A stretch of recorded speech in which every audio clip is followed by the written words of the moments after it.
Welcome to the Bridging the Gap podcast, where our mission is to encourage, equip, and empower every woman on her faith journey with Jesus Christ. Today, we are honored to share a conversation from September 2022 with my friend Marlys Kingsriter. Along with being a beloved mother, grandmother, and great-grandmother, she and her husband Dell were well-respected, influential Minnesota missionaries in Africa. In this conversation, you will hear about some of Marlys' journey to the mission field, wisdom for relationships, and her positive attitude despite life's challenges. Since the time of this recording, Marlys has gone to be with Jesus, and we honor her memory and example of being a God-fearing woman who ran her earthly race well. I hope you enjoy this podcast. Well, today we have the honor of having Marlys Kingsriter as our guest on the podcast. And Marlys is a retired missionary. She and her husband were missionaries in Africa. And so, Marlys, welcome to the podcast today. Thank you. Thank you for coming to the district office. So today we just love to hear a little bit about your experience, well, some of who you are, and then some of your experience on the mission field, and then also advice to younger women in general. So firstly, would you like to tell us a little bit about yourself? Well, I grew up in South Minneapolis near Lake Nokomis and also in the Minneapolis Gospel Tabernacle. My grandpa used to bring me to Sunday school, and then as I grew older, we had a wonderful young people's group with F.J. Lindquist as my pastor, and it was just a wonderful, we look back on those years with thinking about the wonderful times we had together and how we grew in the Lord. And it was a very missions-minded church. We had a lot of missionary speakers. So you grew up knowing the Lord? Yes, I did. At what age do you feel like it became a personal decision for you? Well, it was during a revival meeting by Claude Cooper, who was from South Africa, of all things.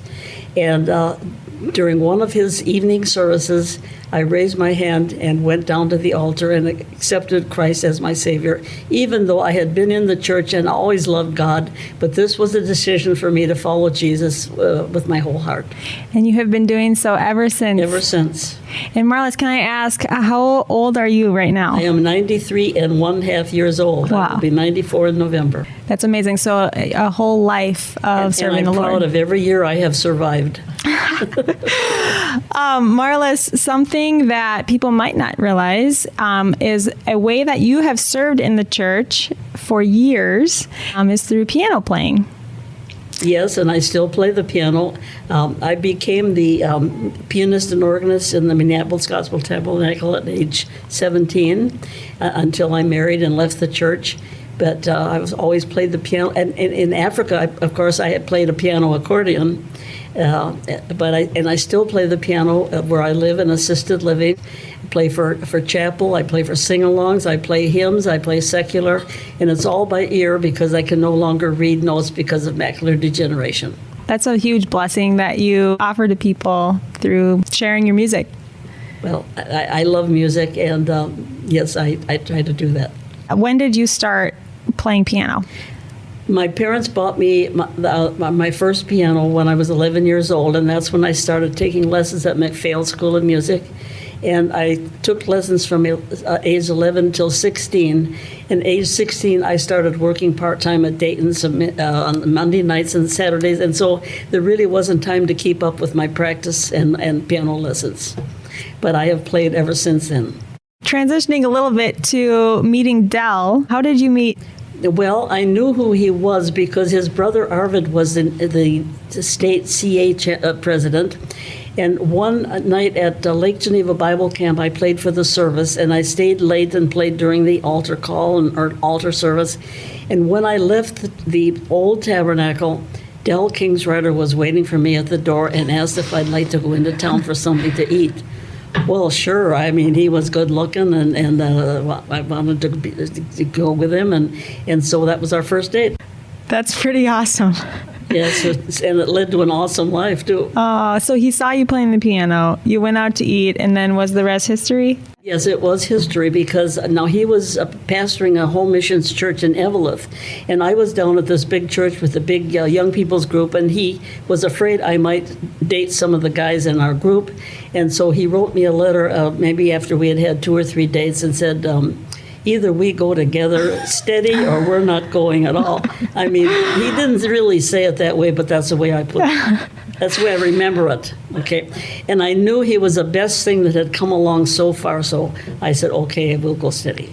Okay, so you have told me about speaking at North Central University and something that you shared with the students about. You don't really want me to repeat that, do you? Well, I had the day they named a building after Dell Kingsriter building, and the day they dedicated that building, they asked me to speak to the student body. Now, I am no speaker, I'm not a preacher, but I did agree to talk to the students, so I started out by apologizing to President Anderson because I had only gone 1 year to North Central, because Dell Kingsriter had told me he could teach me everything I needed to know.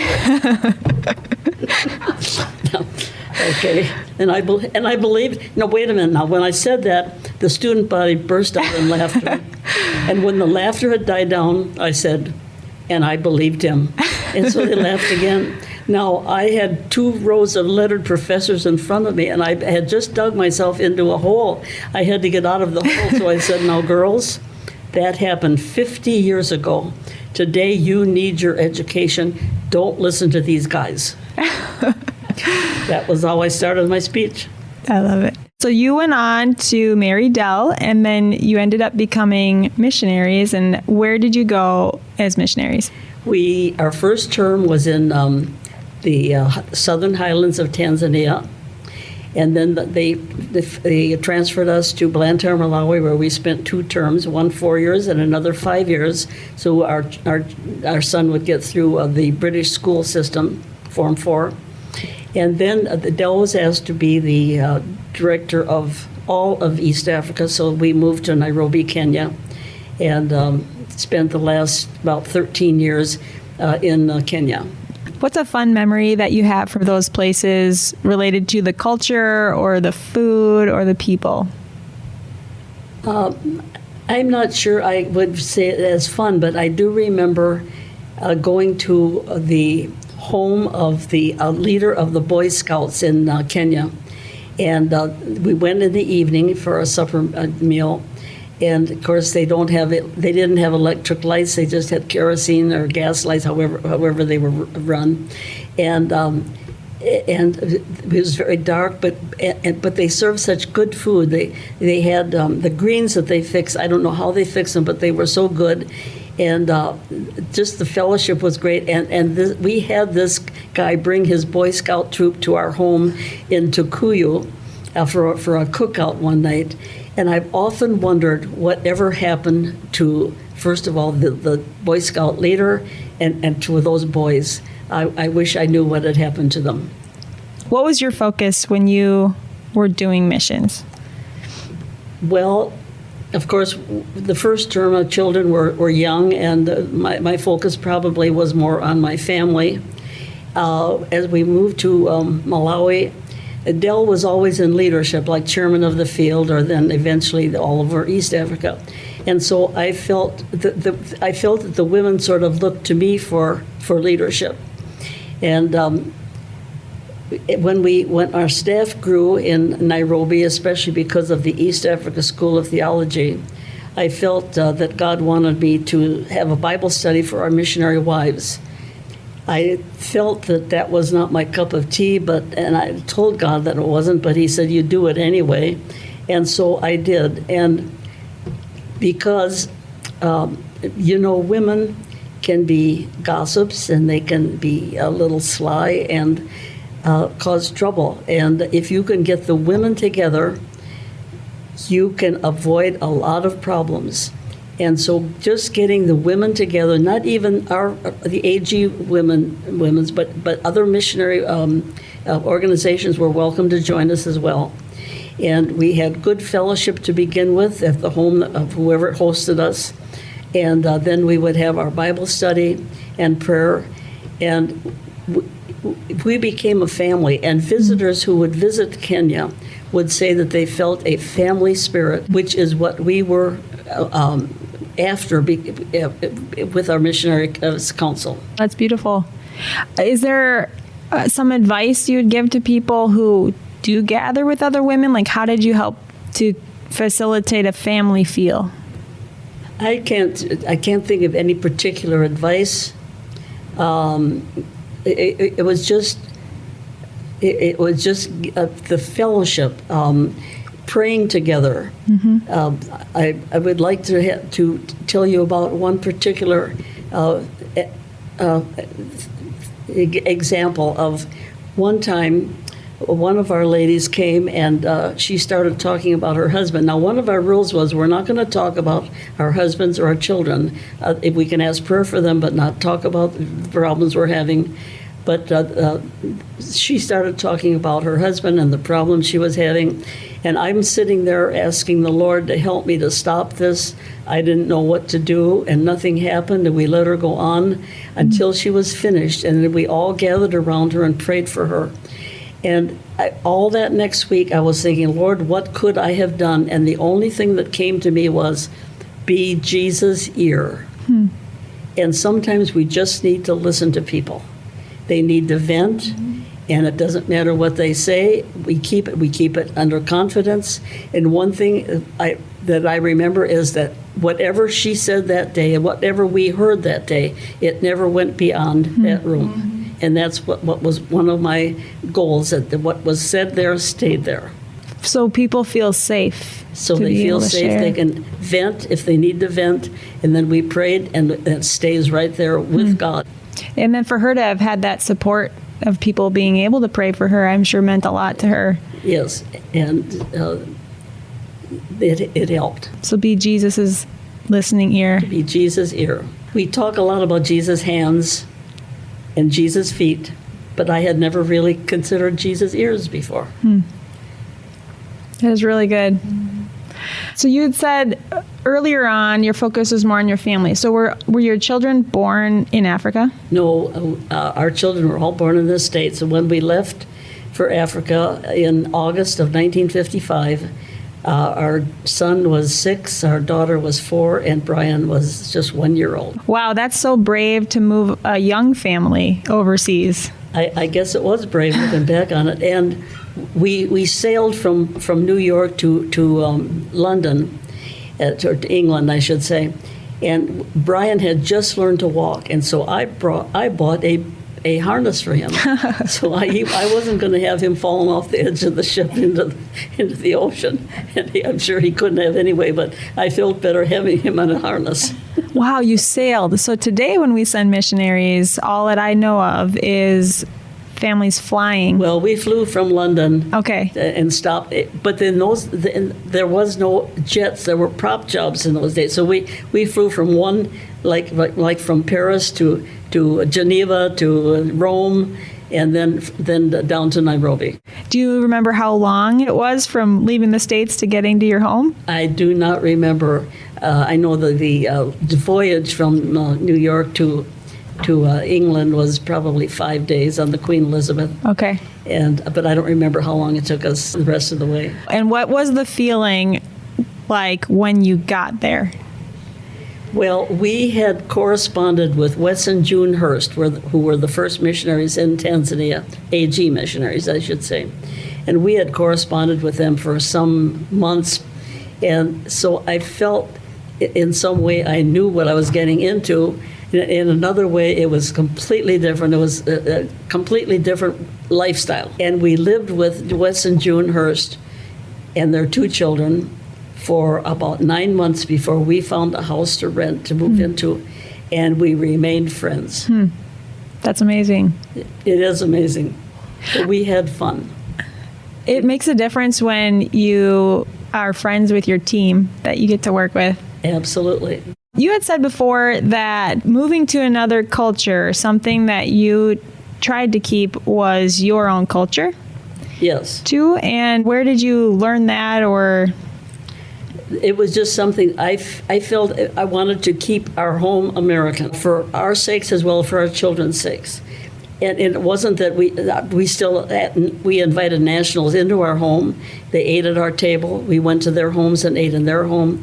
But I felt for our sake, our home was going to be American. We ate American. I could buy all the fruits and vegetables I needed in the market. I could cook an American. Although we learned some foreign cooking as well. One of my favorite dishes now is curried chicken and rice. Ooh.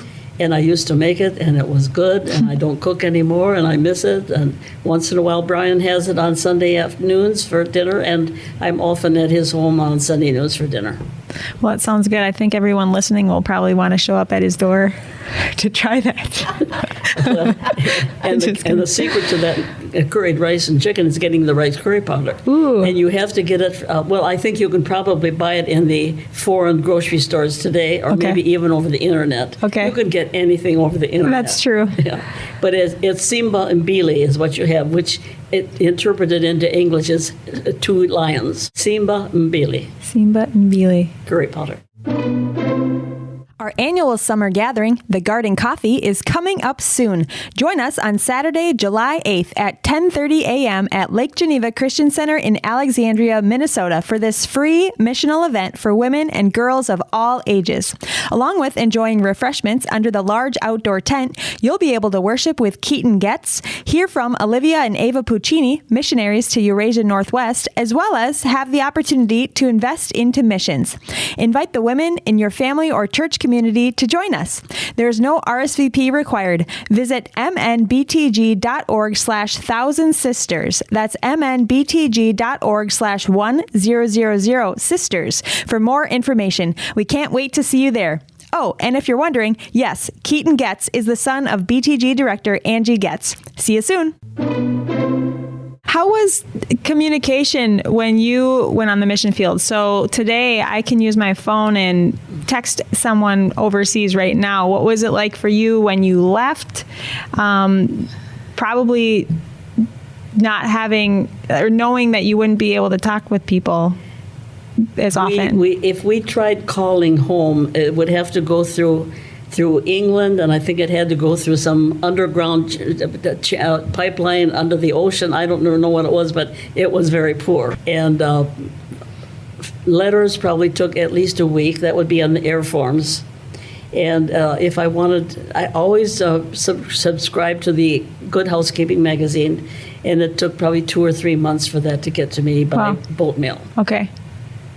So when you left, it was really a big sacrifice. Well, I don't call it a sacrifice, but it was a big change, and it wasn't particularly hard for me. I was never. I was always a very independent person, and I didn't depend on my parents. Even after I got married, I was on my own, and that was it. And of course, I had Dell. Mm-hmm. You want to know how many children and grandchildren and great-grandchildren I had? Yes. How many? Well, I had 3 children, and I must say that I'm so happy that our 3 children all are in good marriages. I have 9 grandchildren, and I have 28 great-grandchildren. Wow. And the oldest is 25 years old. Congratulations. Thank you. Yes, and you get to see some of them fairly often? I see my younger son, he lives in the Twin Cities. My 2 older children live in Missouri. Many of my grandchildren and great-grandchildren live in the Twin Cities. Okay. Oh, that's special. I think there's only 2 families that live down in Missouri with great-grandchildren. That's really precious to get to have your family nearby. Yes, I must say that my grandchildren and great-grandchildren don't communicate with me very often, and that's okay because I know they're busy. Mm-hmm. So communication is a two-way street. So if I want to hear from them, I can call them. If I get their voicemail, all I say is, hello, I've been thinking of you. I wanted to talk to you, but I just want to say I'm praying for you. I love you. If you can call me, come and see me sometime. I'd love to see you. That's it. Wow. I love what you just said about how communication is a two-way street. I think sometimes people can feel like they're always the one that's asking, or that no one's ever asking me, but for everyone to always remember it is a two-way street, and people do get busy. And so, if you feel like no one's asking you something, we can be the initiators. I've never felt like out. poor me. Nobody calls me. I can call them. This is part of my independent spirit. I was an only child, but I was raised by two very strict parents.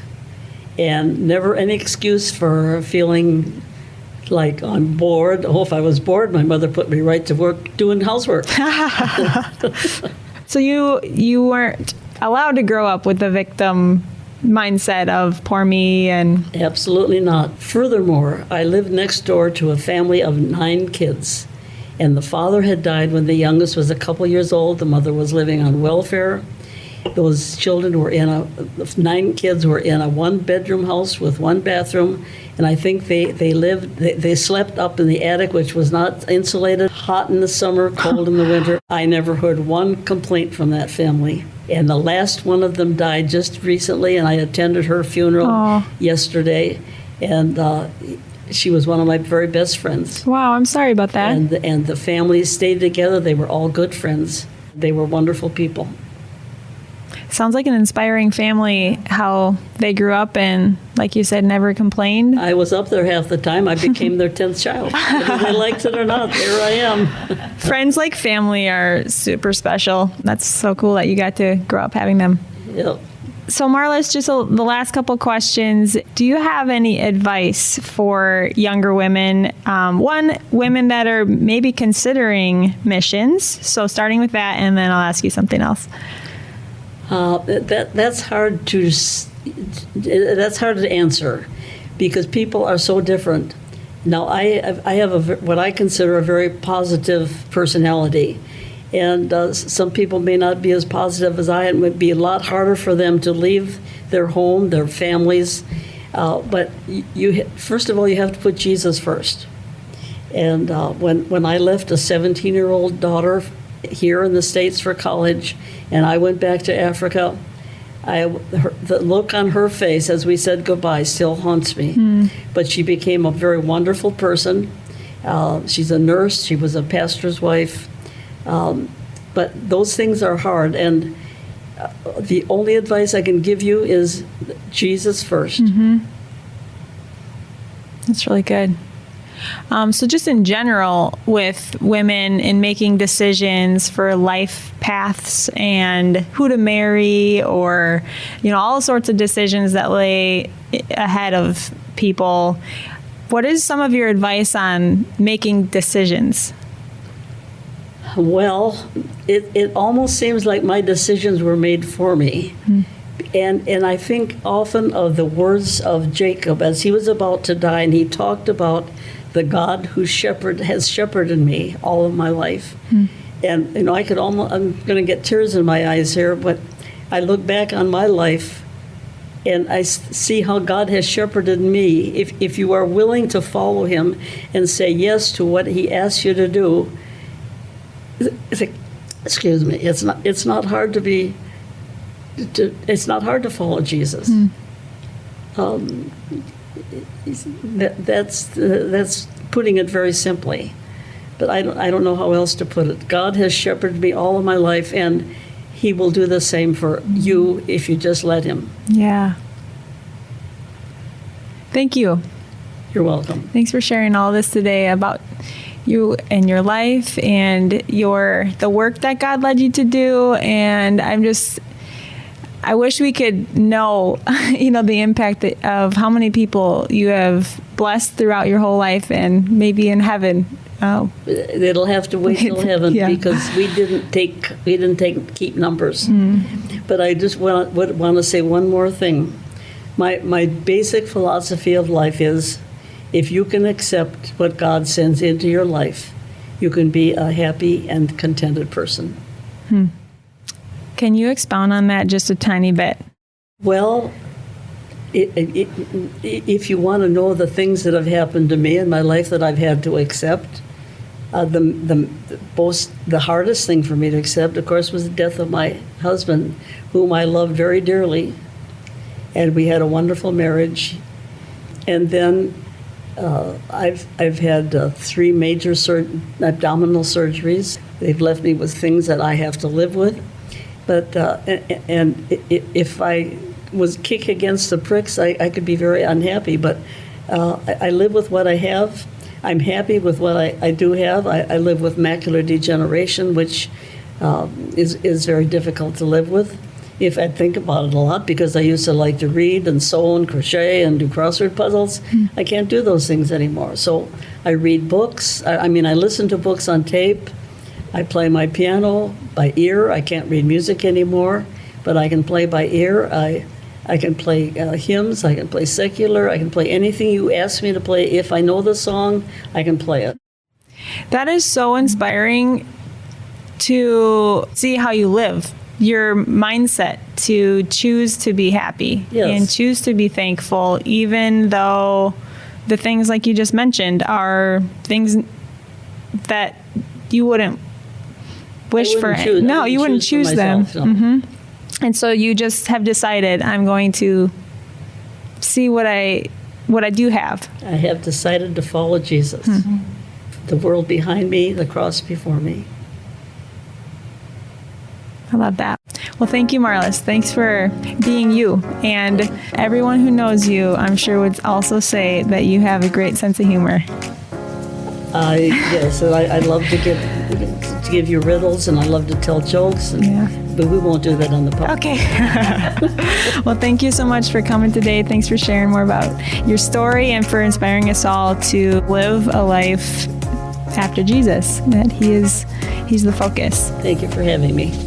Thank you for joining us for this episode of the Bridging the Gap podcast. We were honored to hear from Marlys Kingsriter on A Missionary's Journey. If you are considering missions, whether giving or going, and don't know where to start, we invite you to email us at info@mnbtg.org. You're also invited to this summer's Garden Coffee on July 8th at 10:30 at Lake Geneva Christian Center. Learn more about Bridging the Gap at mnbtg.org by downloading the Bridging the Gap app through your app store or by following MNBTG on social media. We also invite you to take a moment to rate and review this podcast to help others find this resource as well. Thank you for joining us today, and we look forward to being with you next time on the Bridging the Gap podcast.